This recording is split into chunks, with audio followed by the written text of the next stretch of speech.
G'day, I'm Paul, one of the best sellers in the segment, the Isuzu D-Max. It has received an update and they have been listening because a lot of the stuff that I've complained about previously has finally made its way into the facelifted D-Max. Most of the car is the same, so we're going to keep this high level, but I will focus on the stuff that has changed. Pricing has changed as well, so now, well, this is the top spec, the X-Terrain.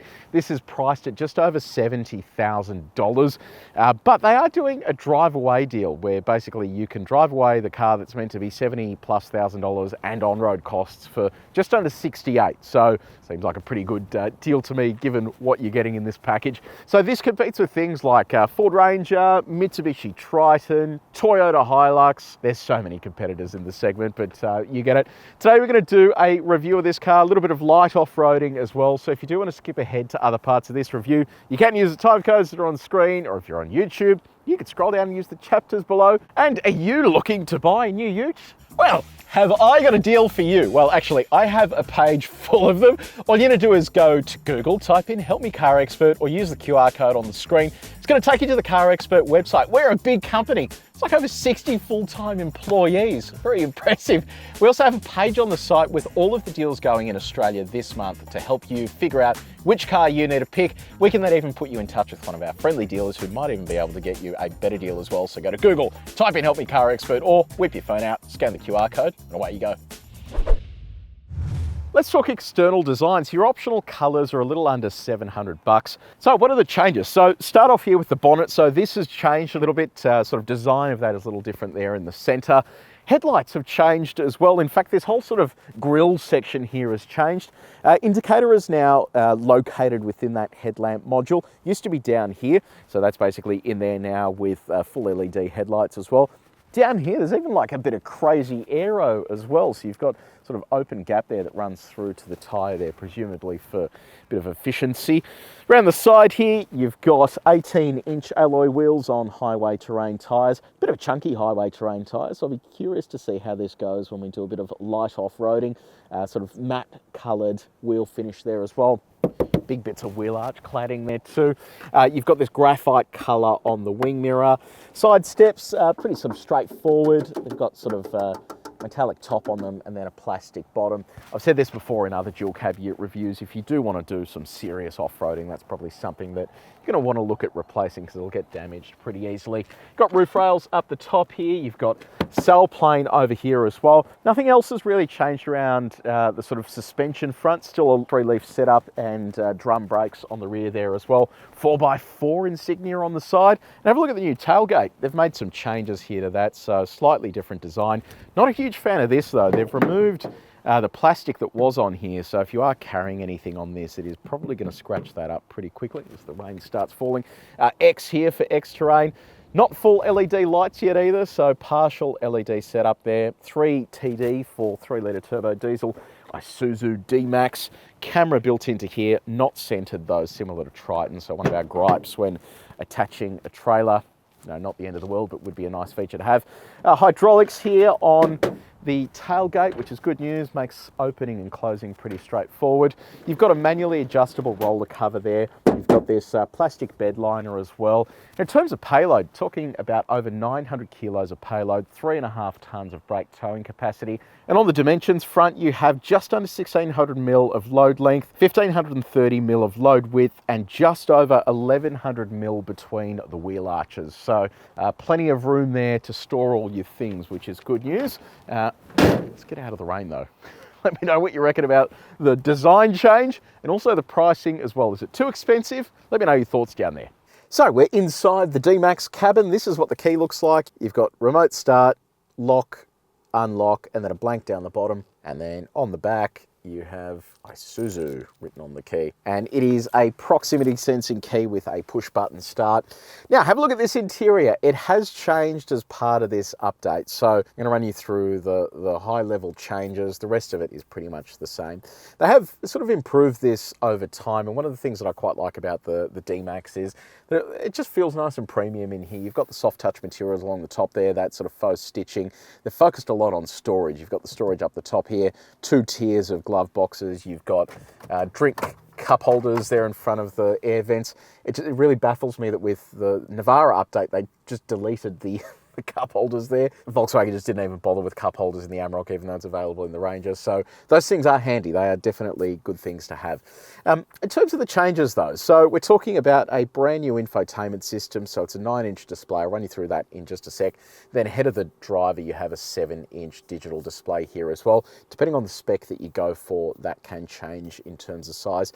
The rest is pretty straightforward though. So stacks of piano black around the center here. You've got individual controls here for the dual zone climate control, heated seats for the front passengers. You've got USB-C connectivity now instead of USB-A. So that includes for infotainment, connectivity, and also for charging. 12-volt outlet over there. Still no wireless phone charger, but there is a slot down there to store your phone. In terms of other buttons that I found interesting, down here there is a little button that I haven't noticed before, and they may have added this previously to the D-Max, but I just hadn't noticed. But it's basically a button that shows a load in the tray. You click that and it's basically able to cater the tyre pressure management system to a load in the tray. Very handy feature, because a lot of people will just go stick a whole stack of stuff in their tray and not actually adjust their tyre pressures. So it is a very handy tool to have. Now let's focus in on the infotainment system here. So 9-inch infotainment display.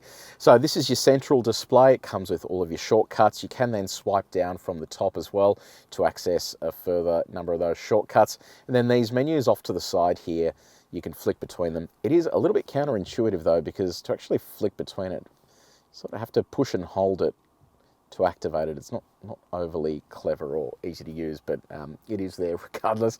You've got inbuilt satellite navigation here on the top spec, X-Terrain, really nice and fast and easy to use. But this bit here is quite fascinating. So you've got shortcuts for your ADAS controls. You also have a menu here for your settings, like all the vehicle's electrical settings. But have a look at this. For off-road driving, your angles with wheel direction, tyre pressure management here in terms of temperature and pressure, and then also this, which I'll show you when we do a bit of light off-roading, but it shows you basically which mode the four-wheel drive system is in and whether the diff is locked or not, and whether you have rough terrain mode selected. Have a look at that. That is one of the new features they've added here that they added to MUX a little while back that completely transformed the way this vehicle performed off-road. So hopefully it does the same thing here for the D-Max as well. Outside of that, you have Apple CarPlay and Android Auto. Pretty straightforward setup, but both of those tools are very useful if you do want to be able to do things like voice recognition, sending messages, reading messages out, making phone calls and all that kind of thing. Head of the driver, the screen is pretty straightforward. It's 7-inch display, speedo in the center, and that changes if you are using your ADAS cruise control settings. It sort of adjusts what you see there on the display. It's all here now, which is good news. Now, second row, you have storage beneath the seats. They kind of fold in a 60-40 fashion, which is kind of cool. The back of the seat comes down as well, which is where you're going to find your jack and also get easier access to your top tether points. You've got 2 of those, 2 ISOFIX points as well. You have USB-C connectivity in the back there, along with air vents, plus a hook as well for your shopping. In terms of space though, it is not the most spacious spot in the world. You're going to find knee room a little bit cramped for adults, but outside of that, you're going to find it a pretty comfortable place to be seated. Okay, so we have just hit the road in the D-Max X-Terrain. Let's kick off with what I'm seeing here in front of me. I mean, so nice to actually have a decent sized screen now with, you know, all the fun stuff there. So it's not sort of huge resolution, but I can see exactly what I need to see there, including a digital speedo, which is important. In terms of how this feels behind the wheel, nothing has really changed under the bonnet. So it's the same 3-litre turbocharged 4-cylinder diesel engine. It makes 140 kilowatts of power, 450 newton meters of torque.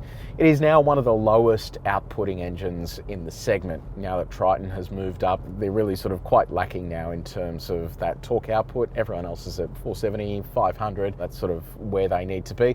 And there is enough room for that. It's a 3-litre engine, so they should be able to achieve that without too much struggle. Mitsubishi had to twin turbocharge their engine, but they had a smaller capacity to start with, whereas 3 litres is a decent amount of grunt for a single turbocharger to extract that. How does it all feel behind the wheel here? Well, it's still made it to that same 6-speed automatic transmission. When you kick down, it's not the laggiest transmission in the world, but it's also not the fastest. It does give you a nice push in the back though, and part of that is thanks to the curb weight. It's a little over 2 tons. Still sounds like a lot, but it's not as much as what Ranger and Hilux have become. They're sort of getting right up there, and as a result of that, the 500 newton meters of torque that you have feels okay, but it doesn't feel as punchy as this does because it is lighter. So that is worth keeping in mind. While it is sort of lower on paper, it makes up for it when it comes to the less weight that you have. Now, what does that mean for fuel economy? So Isuzu claims 8 litres per 100 k's. We're seeing under 10. Definitely not 8 though, so you are going to see better results on highway driving when the engine isn't really ticking over too much.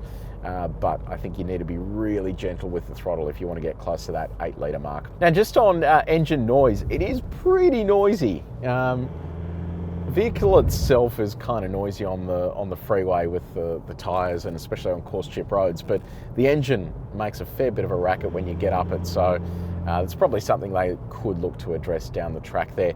This is how it went up against our calibrated sound meter when we tested it out. If you want to see how this compares to other utes that we've tested before in terms of road noise, you can follow the link in the description below. Thankfully as well, they've integrated this button here that disables the lane departure stuff, so that's all gone now, which is good.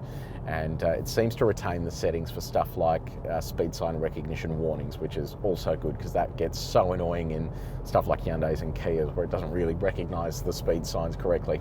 Let's talk about the ride. So 3-leaf sprung rear. It's sort of fairly comfortable in and around the city, not sort of overly busy or anything like that. We'll see what it's like here on our sine waves when the speed picks up. We do this at 130 k's an hour. This is to test the body control. 130 is the maximum speed limit in Australia. There it is right there. It's actually pretty good. It is a little bit floaty, but it's quite settled and certainly nowhere near as bad as some of the worst cars in this segment. So they've done a good job there with that tune. It sort of feels pretty decent.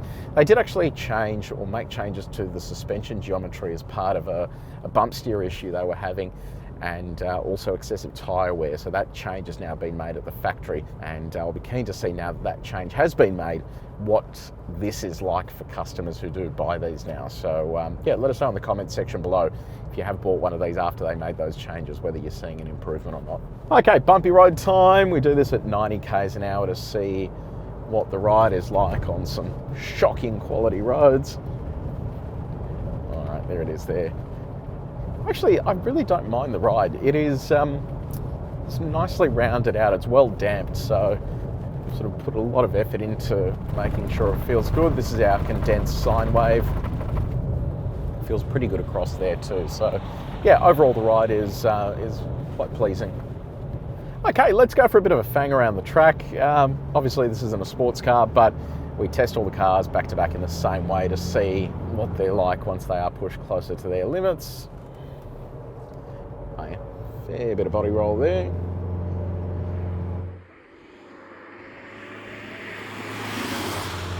But nice and strong out of the corners. So even though you can only drive this in 2-wheel drive mode on sealed surfaces, it actually has a decent amount of traction. Yeah, I am seeing that traction control light flashing there a little bit, but it feels pretty civilized, and also everything is happening as expected. It's quite predictable, so it's not doing any weird stuff or trying to surprise you. Brake pedal feels good. Look, the steering is pretty light. It doesn't really have a great deal of feel. That's one of the things I love about the new Triton. Actually, did a great job on the steering feel. The rest of it could do with a bit more work, but the steering feel is fantastic.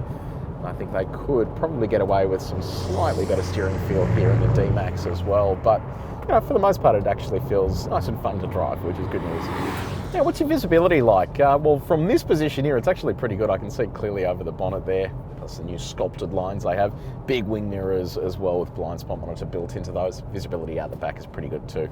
Okay, now time to test the semi-autonomous systems. This is one of the things that Isuzu said that it has worked on fixing, so I thought we'd give it a shot today. We're going to use our 3 outer lanes.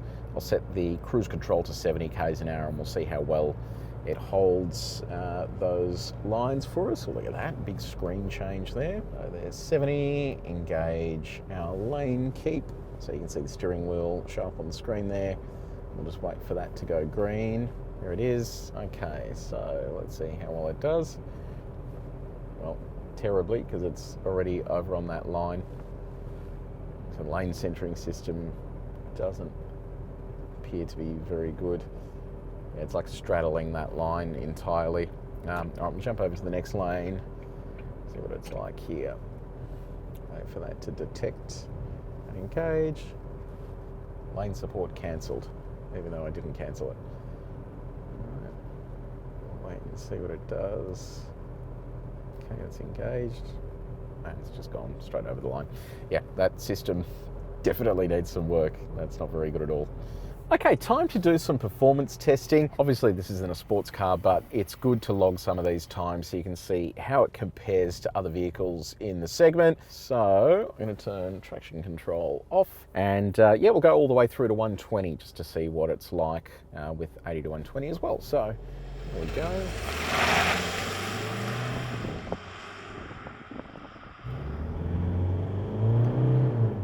Okie dokie. 80, 100, oops, still going, and 120. All right, took a little while to get there. Let's have a look at what the numbers look like. So 0 to 100, 10.11 seconds. So, you know, not the end of the world. 80 to 120, 7.8 seconds. So, yeah, look, it's getting on there, but both those figures aren't actually that bad. 10 seconds for a vehicle this size to 100 isn't that bad. Same with the overtaking, that's sort of fairly reasonable. Not V6 diesel fast, but fairly reasonable. Okie dokie, let's see what the brake and tyre package is like. I'm gonna get this up to 100. Jam down the anchors, here we go.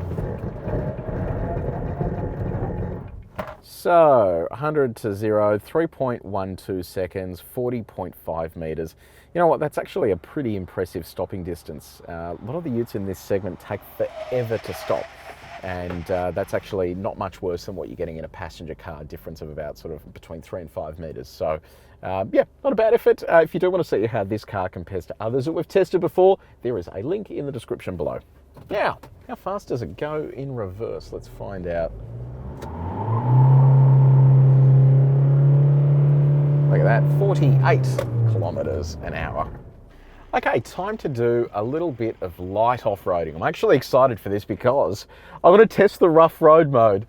This is something they added to MUX a little while back, and it completely transformed how well it performed off-roads. We'll test that out today. In terms of the high-level specs, though, you've got two-wheel drive high range, which is for use on sealed surfaces, four-wheel drive high range, which is for use on unsealed surfaces, four-wheel drive low range. You've got a rear diff lock that only works with four-wheel drive low range, and that rough road mode works in two-wheel drive high range, four-wheel drive high range, and four-wheel drive low range as well, which is good. You have hill descent control as well. In terms of the actual numbers, so ground clearance of 240 millimeters. You've got an approach angle of 30.5 degrees. That's the angle of the face you can approach before you hit something. And then a 19-degree departure angle, which is the same but in reverse, and an 800 millimeter weighting depth. Okay, so we are going to start off in two-wheel drive high range. The idea of this is just to see what traction control is like and how effective it is. We get the rear wheel off the ground here, just so we can put it in a worst case scenario where it really has to work to shuffle torque to the other side of the axle. So I've just got everything in normal mode at the moment, so we'll just see what it's like with its standard traction control. This is typically where it hasn't worked well in the past at all.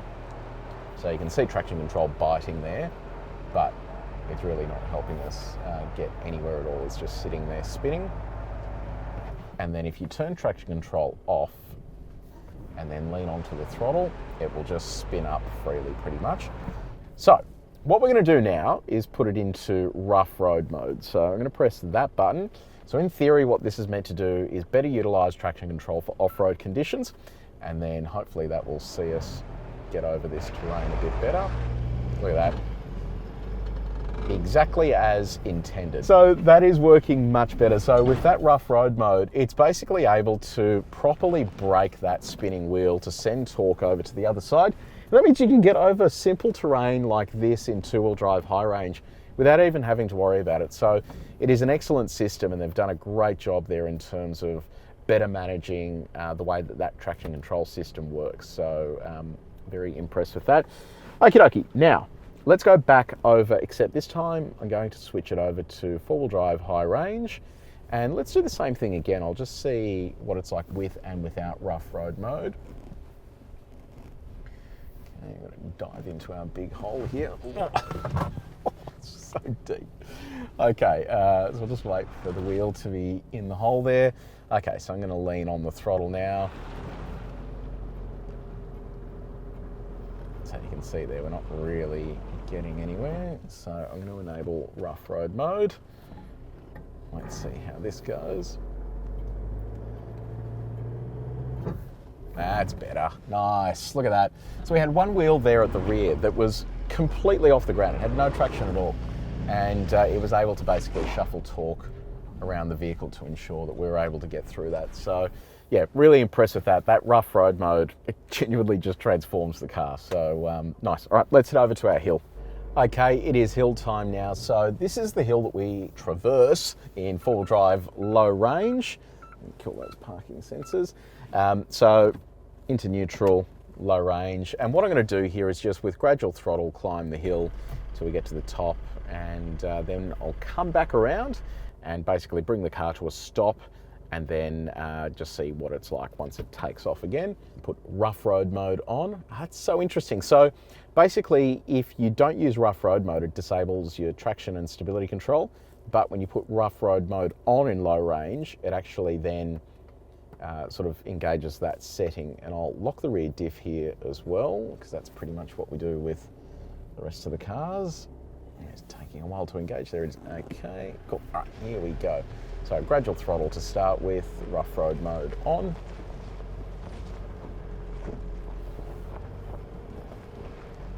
Look at that, very nice. Getting up there without any dramas at all. Got our little mud bog here, we'll send it through this. Okay, so hill descent time. I'm going to just enable hill descent control. Can't see over the edge here, and it would be nice to have a front camera, but that's not available. Let's see how it goes. Yeah, look, it's going over there fine. I don't know, the hill descent control is okay. When we have tested these before previously as part of our mega test, it was probably one of the weaknesses of it, but you know, fine, does the job. Okie dokie, back to our hill. Okay, hill time again. So this time what I'll do is approach, stop, and then try and take off. So I'll see what it's like in terms of holding itself on the hill, whether I have like a hill hold, and then I'll gradually apply throttle. No hill hold as far as I can tell. It's got one, it's just not very good. Okay, gradually applying throttle. Look at that.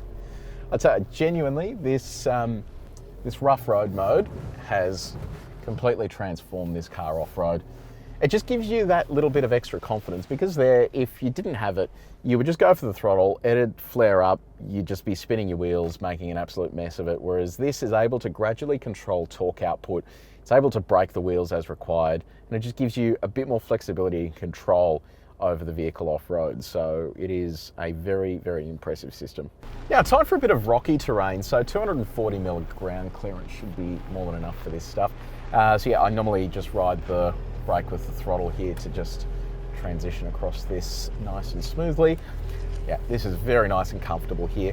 Worth calling out as well, there's actually a pretty cool little view here on the screen that shows you what the drive modes are doing and stuff like that. Yeah, not a bad little setup, and yeah, surprisingly comfortable over the rocks here as well. Now, normally this is the part where we go through our river as well, but it is bone dry. I don't know what's going on with it, but it is just not holding any water at all. So, look, this rough road mode has totally transformed this car, and I think that I don't know why it took them that long to get it in here, but it is a valuable addition to D-Max, and you know, hopefully it's a feature they could even retrofit to the rest of the range, given it is just electronic. So yeah, very impressive setup and very nice off-road as well.